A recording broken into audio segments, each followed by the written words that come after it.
असां सिंधी ऐं ॾाढी ख़ुशीअ जी ॻाल्हि आहे कि असांजी संस्कृति सभिनि सां प्राचीन संस्कृति मां हिकु आहे ऐं संस्कृति सां ई परंपरा ऐं संस्कार जो जनमु थींदो आहे।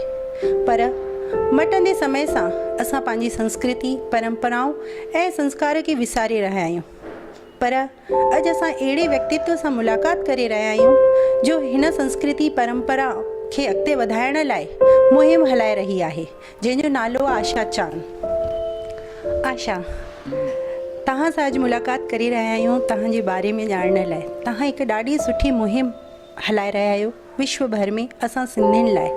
सभिनि खां पहिरियां मां तव्हां खां इहो पुछंदमि कि इहो वीचार तव्हांजे मन में आयो किथां कि असां सिंधी खे कीअं पंहिंजी ॿोली ऐं परंपराऊं खे क़ाइमु रखणु खपे?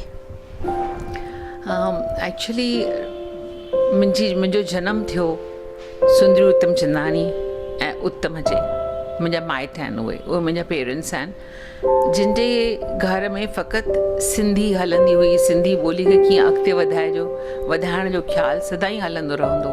मुंहिंजी मम्मी सुंदरी उतमचंदानी सिंधी साहित्य जी बर्ख लेखिका हुई, जंहिंखे सिंधी शॉर्ट स्टोरी सिंधी आखाणीअ में ख़ासि महारत हासिलु हुई ऐं उनखे सभई इनाम मिलिया हुआ। त नंढपण खां ॼण मुंहिंजी माउ चवंदी हुई, मम्मी चवंदी हुई त दुनिया में हर को माण्हू अचे थो, खाई पी हलियो थो वञे, पर तोखे ईअं न करिणो आहे। तोखे कुझु अहिड़ो करिणो आहे जो समाज लाइ हुजे ऐं सिंधी तोखे सदाईं यादि रखनि। बसि इहा ई हिकिड़ी ॻाल्हि हुई जंहिं असांखे सभिनी खां अलहदो, सभिनी खां जुदा महसूसु करण लाइ असांखे नंढपण खां ई ख़्यालु विधो। त जॾहिं सिंधी ॿोलीअ जे अॻिते वधाइण जो ख़्यालु आयो त घर में हूअं बि मां नंढे हूंदे डांस बि कंदी हुअसि, त सिंधी गाननि ते कंदी हुअसि। ऐं ईअं ई जॾहिं वॾी थियसि, शादी वग़ैरह थी वई, उन खां पोइ असीं जॾहिं दुबई में वञी रहियासीं तॾहिं असांखे ख़्यालु आयो त छो न असीं पंहिंजे सिंधी ॿोलीअ लाइ को ड्रामो कयूं, का अहिड़ी ॻाल्हि कयूं जंहिंसां सभिनी माण्हुनि खे जोड़ियूं। ऐं उन वक़्त खां वठी असां तमामु सरगर्म थी करे सिंधी ॿोली खे अॻिते वधाइण जो कमु शुरू कयोसीं।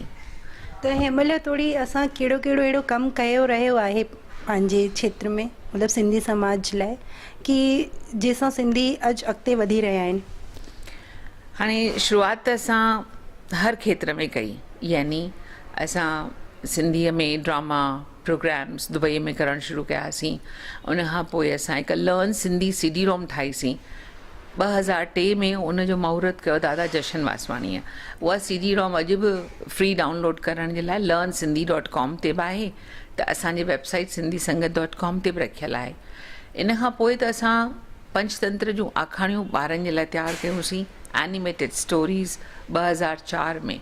उन खां पोइ असां ऑडियो स्टोरीज़ तयारु कयूं, ऑडियो स्टोरीज़ जा बुक्स, यानी जेके असांजा साहित्यकार आहिनि मशहूरु, कीरत बाबाणी, मोती प्रकाश, कला प्रकाश, मुंहिंजी मम्मी सुंदरी उतमचंदानी ऐं दादी पोपटी, हीरानंदानी, इन्हनि सभिनी जो हिकु हिकु आखाणी करे असां ऑडियो बुक्स जे तौरु इंटरनेट ते फ्री विझी छॾियूं आहिनि। हाणे उहे सभु अवेलेबल आहिनि, छाकाणि जो असांजो इहो ख़्यालु हो त सिंधी साहित्य खे के माण्हू पढ़ी सघनि था, किन खे असुलु टाइम ई कोन्हे पढ़ण जो, त घटि में घटि हू कार में हलंदे कैसेट ॿुधंदा, त घटि में घटि हुनजे वेझो थींदा। उन खां पोइ जीअं वक़्तु अॻिते गुज़रंदो रहियो, असां नारायण श्याम जी शाइरी, शेख हयास जी शाइरी, उन जूं सीडियूं ठाहियूंसीं। उहे बि असां इंटरनेट ते फ्री हाणे रखी छॾियूं आहिनि। यूट्यूब ते असां शुरूअ खां वठी आहियूं। मतिलबु इहे तव्हांजी कोशिशि त ॾाढी सुहिणी रही आहे कि हर तरह सां सुविधाए ॾिनी आहिनि असां सिंधी ॿोलीअ लाइ, सिंधी माण्हुनि खे लाइ। पर जीअं तव्हां हाणे ॿुधायो कि तव्हांखे इहो वीचार तव्हांजी माउ खां ई तव्हांखे मिलियो, ऐं अॼु असां जेकी आहियूं पीढ़ी, असां घर में हिंदी ॻाल्हाए रहिया आहियूं, त असां त पंहिंजे ॿारनि खे संस्कार न विया सिंधी ॿोली जा। सिंधड़ी एॾी मिठड़ी ॿोली आहे, असां हिन खे कीअं विसारियूं? त हीअं ॿारनि खे असां कीअं उहो अॻिते वधायूं, छोकी अॼु असां डिजिटल में क़दम रखी चुका आहियूं। हाणे ॿारनि खे असीं सिंधी ॻाल्हाइण जे लाइ काफ़ी कोशिशूं करे रहिया आहियूं। पहिरीं जेका कोशिशि असां शुरू कईसीं 2007 में असां मुहिम हलायोसीं त असांखे 24 कलाकनि जो DD सिंधी चैनल हुजणु खपे, जेको गवर्नमेंट वटां हुजणु खपे। ॿार घर में सिंधी ॿुधंदा तॾहिं ई सिंधी सिखंदा। अॼु माइट सिंधी नथा ॻाल्हाइनि, उन्हनि खे अचे बि नथी इहा ॾाढी वॾी केतिरनि खे विडंबना त एग्ज़ैक्टली त केतिरनि माइटनि खे अचे नथी त हू जेकॾहिं चाहिनि बि भई असांजा ॿार सिंधी सिखनि त कीअं सिखंदा उन्हनि खे अहिड़ो को माहौल हुजे जेकॾहिं टीवी हूंदी टीवी चैनल जेको अॼु ॾींहं ताईं असांखे मिलियो कान्हे बिल्कुलु, पर हुजणु कोशिशि खपे, हा, बिल्कुलु। जारी आहे ऐं सरकार जे मथां असां केस कयो आहे दादा राम जेठमलानी असांजो पैट्रन आहे उन इहो केस असांजे लाइ फ्री में दाख़िल कयो आहे पर उन खां सवाइ असांजी जेका ॿी कोशिशि असां शुरू कई आहे त नंढा ॿार जॾहिं 3-4 साल जा आहिनि तॾहिं हू तमामु सवलाईअ सां सिंधीअ जा उचार झटे सघनि था असांजी सिंधीअ में 52 अखर आहिनि असांजे अल्फ़ाबेट में त इन जे करे ॿारनि खे जेकॾहिं नंढे हूंदे खां ई उचार अची वञनि था त दुनिया जी का बि ॿोली बिल्कुलु सवलाई सां ॻाल्हाए सघनि था ऐं उहो ॻाल्हाए ॾिसो ॿोलीअ सां जॾहिं माण्हू सिंधीअ में ॻाल्हाए थो गुजराती में ॻाल्हाए थो मराठीअ में ॻाल्हाए थो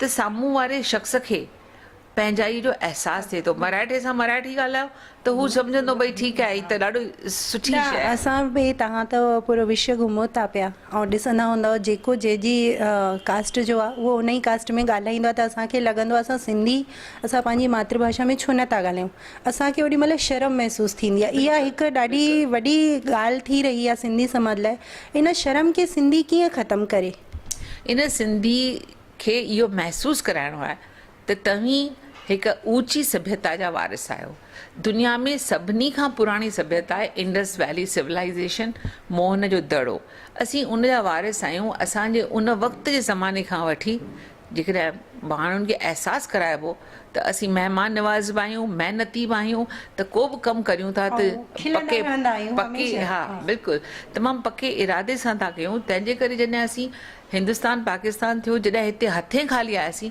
तॾहिं बि असां अची पाण खे न फ़क़ति सिंधी पाण वसी विया पर ॿियनि ते बि अहसान ॿियनि ते बि कॉलेज एजुकेशन चाहे रियल इस्टेट असां छा छा न कयो आहे त असांखे इन ॻाल्हि जो फ़ख़ुर जो अहसासु सभिनी सिंधियुनि खे कराइणो आहे त असांजी संस्कृति खे अञा सिंधी असां ई नथा ॼाणूं पूरो एग्ज़ैक्टली त असां ॿारनि खे कीअं ॿुधायूं इन लिटरेचर जी ॾाढी कमी थी रही आहे त अहिड़ा कहिड़ा कार्यक्रम त थियनि था लेकिन हिकु अहिड़ो बि मुहिम हलणु खपे जंहिं हर ॿार जे माउ पीउ खे बि पंहिंजी सिंधी संस्कृति जो पूरो ज्ञान हुजणु खपे बिल्कुलु ऐं इन जे लाइ त जेकॾहिं ही अॼुकल्ह क्विज़ कॉम्पिटिशन्स थियनि थियूं त उहे न फ़क़ति ॿारनि लाइ हुजनि पर ॿारनि जे माइटनि लाइ हुजणु खपनि उन्हनि खे के सुवाल तयारु करे ॾिजनि त बाबा ही तव्हीं तयारु करे अचो ऐं तव्हांजी क्विज़ कॉम्पिटिशन थींदी उन में सुठा इनाम ॾेई सघजनि था असां ॿारनि जे लाइ ख़ासि जेका कॉम्पिटिशन रखी आहे उहा नंढनि ॿारनि खे हिकिड़ो बैत यादि करे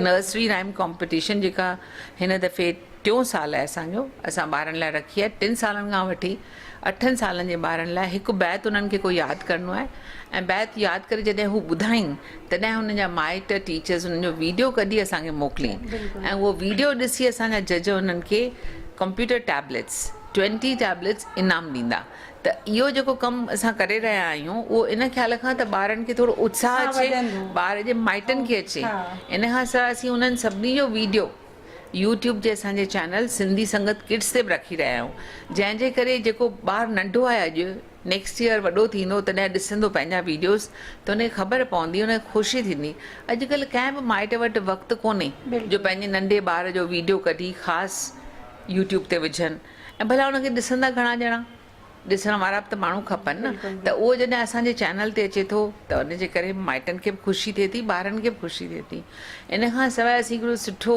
सर्टिफिकेट ऑफ पार्टिसिपेशन बि ॾियूं था जंहिंजे करे ॿार उहो वरी असीं उनखे सुठे नमूने में अहिड़ो करे था ॾियूं जो 20 सालनि ताईं उहो पंहिंजे घर में रखी सघे थो लैमिनेटेड सर्टिफिकेट्स जी लाइफ चङी वॾी थींदी आहे सो असां इहा कोशिशि करे रहिया आहियूं ॿी कोशिशि इहा बि करे रहिया आहियूं त असांजो सॼो साहित्य जेको आहे सो सिंधी लिपीअ में आहे सिंधी लिपि मीन्स सिंधी स्क्रिप्ट जंहिंखे असीं अरेबिक था चऊं उहो असीं इन लाइ था चऊं छाकाणि देवनागरी सां असांखे हुनखे कंपेयर करिणो आहे हाणे इहो सॼो साहित्य पर सिंधी साहित्य त मुंहिंजी ख़्याल सां अॼु जे दौर में जेके असांजा वॾा बुज़ुर्ग आहिनि उन्हनि मां बि के घटि ई बुज़ुर्ग हूंदा जंहिंखे सिंधी साहित्य जो नॉलेज हूंदो सिंधी अल्फ़ाबेट जो जेके नॉलेज हूंदो मूंखे नथो लॻे की अॼु काफ़ी माण्हुनि खे इन जो नॉलेज आहे न ईअं कोन्हे हरू भरू छाकाणि जो अञा ताईं सिंधी स्कूल जॾहिं सफ़ा बंदि थी विया आहिनि उनखां पोइ बि केतिरा अहिड़ा स्कूल आहिनि जेके सिंधी मैनेज स्कूल्स आहिनि जेके सिंधी हलाइनि था, भले उहो इंग्लिश मीडियम आहे,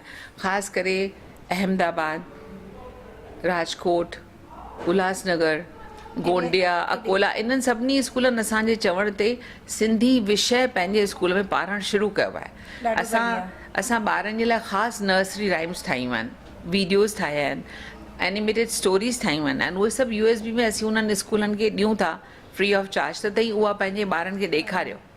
ॿार सिंधी ॿुधंदा, यादि कंदा बैत, आखाणियूं ॿुधंदा, आखाणियूं यादि कंदा, त इन बहाने सिंधी सिखंदा, ऐं पोइ माइटनि खे बि पंहिंजे सिर ख़्यालु थींदो त छो न हाणे त असीं ॻाल्हि फिरी वई आहे। उन्हनि ॾींहंनि में ईअं घटिताई लॻंदी हुई जॾहिं असीं नवां नवां आया हुआसीं, तॾहिं ईअं सोचींदा हुआसीं त पाण खे इस्टेब्लिश करण जे लाइ ज़रूरी आहे त असीं मकानी ॿोली सिखूं, त इन लाइ असीं गुजराती बि सुठी ॻाल्हायूं, मराठी बि सुठी ॻाल्हायूं। सिंधी सभिनि खे स्वीकार करे वठंदा आहिनि, इहा ॾाढी वॾी ख़ासियत आहे सिंधी लाइ। पर ॿोली त पंहिंजी सुञाणप आहे न, पर पंहिंजी सुञाणप क़ाइमु रखण जे लाइ ज़रूरी आहे त असीं पंहिंजे ॿोलीअ जे बारे में सोचूं, ख़्यालु कयूं, ऐं उन जे लाइ हर हिकु माइट इहा ॻाल्हि न विसारे त मुंहिंजी सुञाणप मां ख़तमु कीअं पियो करियां, मां पंहिंजे ॿार सां सिंधीअ में छो न थो ॻाल्हायां, छो जो सिंधी आहियां, सिंधी मुंहिंजी ॿोली, कीअं विसारियां ॿोली जंहिंमें माउ ॾिनी मूंखे लोली। बिल्कुलु, एॾी मिठड़ी ॿोली आहे जंहिंमें माउ ॾिनी मूंखे लोली। सिंधी हर क्षेत्र में त अॻिते वधी रहिया आहिनि। एजुकेशन क्षेत्र में मूंखे लॻे थो अञा हुननि खे थोरी प्रोग्रेस करणु खपे, छोकी असांजे घर में जेकी जाइफ़ूं आहिनि उहो हिकु मतिलबु चवणु खपे हिकु सीमा तोड़ी ॿधल आहिनि। जेकी मेट्रो सिटी में रहनि थियूं उहो त अॻिते वधनि थियूं पंहिंजे क्षेत्र में, पर जेकी थोरी नंढी सिटी में रहनि थियूं उहे अॻिते नथी वधनि। उन्हनि खे हर क्षेत्र में अॻिते वधणु खपे, जंहिंसां असांजो सिंधी समाज त अॻिते आहे ई, अञा अॻिते वधे रहंदो। सही ॻाल्हि आहे, सही ॻाल्हि आहे। ॾिस, घर में जेकॾहिं हिकु ज़ाल पढ़ियल आहे, पढ़ियल लिखियल आहे, उनखे दुनिया जी ख़बरचार आहे, त उन सां सॼो कुटुंब परिवार वधीक पढ़ंदो, वधीक अॻिते वधंदो। तंहिंजे करे इहा ॻाल्हि तमामु ज़रूरी आहे त असांजूं जेके ज़ालूं आहिनि, जेके घर में आहिनि, त उन्हनि खे इहो ख़्यालु पंहिंजो बदिलाइणु खपे त मां रुॻो घर में रोटी थपींदसि, माण्हुनि खे खाराईंदसि, न, तुंहिंजो अञा बि हिकिड़ो क़दम अॻिते आहे। शिवाजी महाराज जी माउ, शिवाजी महाराज ठहियो कीअं, पंहिंजे माउ जे सभिनी ॻाल्हियुनि सां, वीरता जूं ॻाल्हियूं ॿुधाइण सां। तंहिंजे करे हिस्ट्री में बि इहे अहिड़ा कारनामा ॾिनल आहिनि जंहिंमें हिकु स्त्रीअ खे तमामु वॾी हिकिड़ी ओज ॾिनल आहे ऐं हिकु अहमियत ॾिनल आहे।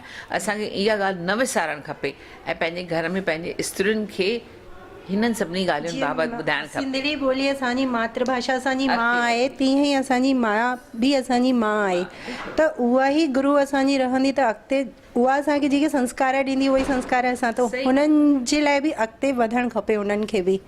सची ॻाल्हि आहे। तव्हां जबलपुर आया आहियो, जबलपुर वारनि खे तव्हां छा चवंदव?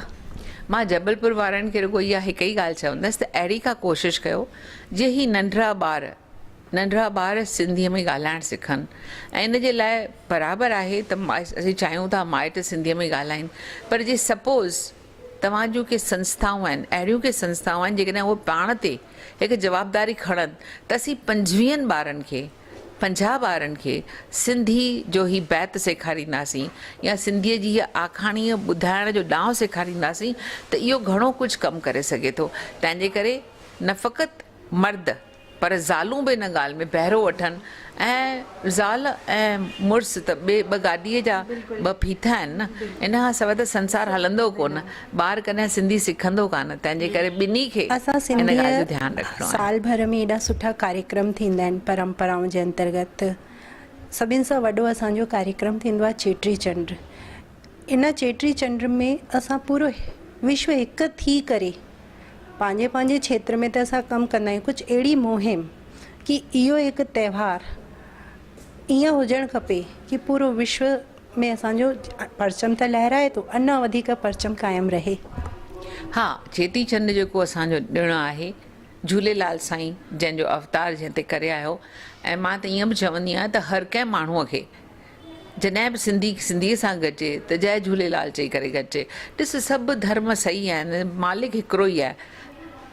के आहिनि जेके श्री कृष्ण खे फॉलो कनि था, के आहिनि जे राम खे कनि था, के कहिड़े धर्म खे के कीअं बि, पर जेकॾहिं घटि में घटि सिंधी थी करे पंहिंजी सिंधी मिलनि त हिक ॿिए सां झूलेलाल चई करे गॾजनि त ॿियनि खे लोकल माण्हुनि खे बि ख़बर पवंदी त ही कहिड़ा न सिंधी आहिनि।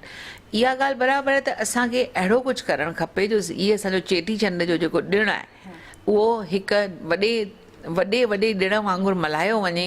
ऐं इहो छा आहे जो मराठनि जे ॾिण सां बि टाइम ते अची गॾिजे थो, तंहिंजे करे असीं वधीक ऐं वधीक अॻिते वधी सघूं था जेकॾहिं असीं पाण में यकमुश्त थी करे हिकिड़ो प्रोग्राम कयूं। हाणे बम्बई में त इहो शायदि पॉसिबल ई कान्हे, छाकाणि जो सॼो बम्बई हेॾो वॾो आहे, पखड़िया पिया आहिनि, त उते त 5-5, 7-7 प्रोग्राम पिया थींदा आहिनि चेटीचंड जा।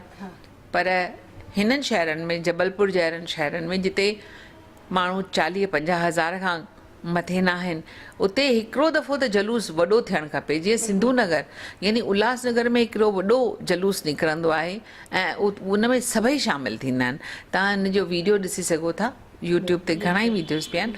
अहिड़े नमूने जो हिकिड़ो कमु हिते बि थियणु खपे त पब्लिक एतिरी 30-35 हा, हज़ार बिल्कुलु। नज़र अचे माण्हुनि खे। मतलब जबलपुर वासियुनि वारनि खे ॿिया शहर बि सिखंदा। हा, बिल्कुलु, उहो हुनजो एतिरी एकजुटता आहे हिन सिंधी समाज में। बिल्कुलु हा, यकमुश्त थियूं, गॾिजूं हिकु हंधि, हिकु ई ॻाल्हि गॾिजी करियूं, गॾिजी सोचूं त असीं सिंधी अहिड़ा माण्हू आहियूं जेके नामुमकिन खे बि मुमकिन करे ॾेखारियूं था। तंहिंजे करे असांखे पंहिंजी ॿोली उनखे वरी जीआरणो आहे, जीअं हर को सिंधी सिंधीअ में ॻाल्हाए ऐं असांजी सिंधी ॿोली सदाईं रहे क़ाइमु। बिल्कुलु, असांखे फ़ख़्रु आहे की असां सिंधी आहियूं ऐं असांजी संस्कृति एॾी पुराणी संस्कृतियुनि मां हिकु संस्कृति आहे। ऐं आशा चांद सां मिली करे तव्हांखे अञा वधीक ज्ञान मिली वियो हूंदो की असांखे सिंधी थियण में फ़ख़्रु छो थियणु खपे। हा, तूं जेको हिते धर्म ज्योति चैनल हलाई थी, इहो ॿुधी करे ॾाढी ख़ुशी थी। ऐं मां चाहींदसि त वधीक ऐं वधीक सिंधी इन में जुड़नि, पंहिंजे सिंधियत बाबति, झूलेलाल साईं बाबति बि ॻाल्हियूं ॿोलियूं कनि ऐं अॻिते वधाइनि। ॿारनि खे नंढियूं वॾियूं आखाणियूं बि ॿुधाइनि, जीअं ॿार बि तुंहिंजो ही चैनल ॾिसनि। शल अॻिते वधी ऐं वधंदी रही। जय झूलेलाल।